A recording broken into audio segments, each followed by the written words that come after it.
Gurubhyo Namaha. I am Priya Venkatraman from Ponvidyashram School. If I ask your ambition, you will say that you want to become a doctor or engineer or an IAS officer or an IPS officer, etc. But no one will say that you want to become a farmer. All of us get energy to survive only from the food which will be cultivated by the farmers. We enjoy our food unaware of their day-to-day struggles.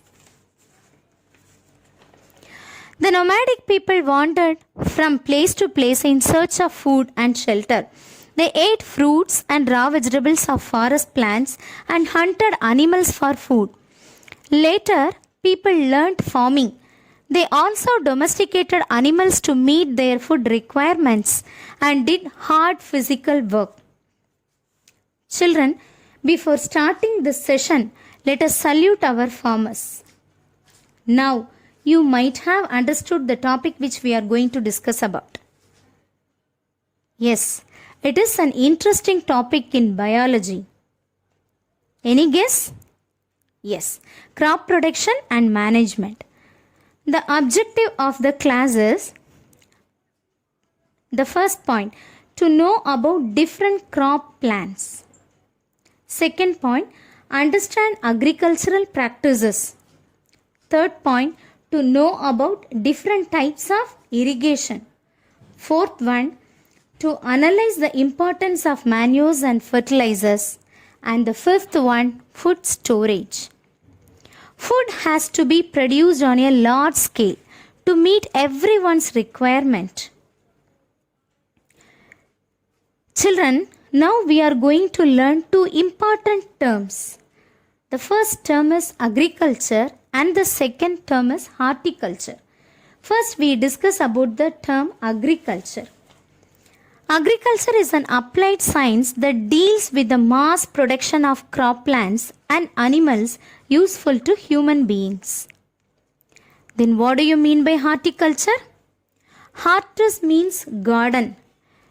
Here, culture means cultivation.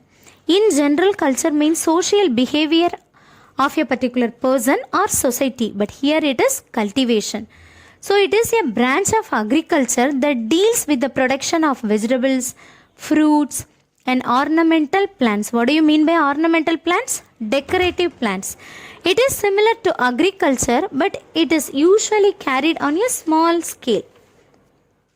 Children, can you name some horticultural crops?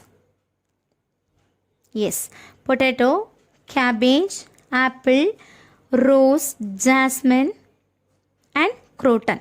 What do you mean by croton? Ornamental plants. Okay. Have you ever looked at a groundnut plant? Can we call it a crop? No, we cannot call it a crop. Then what do you mean by a crop? When same types of plants are grown at a large scale, then it is called as a crop. For example, crop of wheat means that all the plants grown in the field are of wheat. If you want to grow a pea plant in the hot season, you cannot do it. What is the reason behind that? Let us discuss. Crops are broadly classified into two major categories on the basis of season. That is, Rabi crops and Kharif crops. First one, Rabi crops. These crops are usually sown in the winter season. They do not depend on monsoon rains. Gram, peas, and wheat are some examples of Rabi crops. Kharif crops. Kharif crops depend on monsoon rains for their growth. These crops are usually sown in the rainy season, that is from June to September. Paddy, maize, groundnut are some examples of Kharif crops. During the process of cultivation, farmers use many tools for different agricultural activities.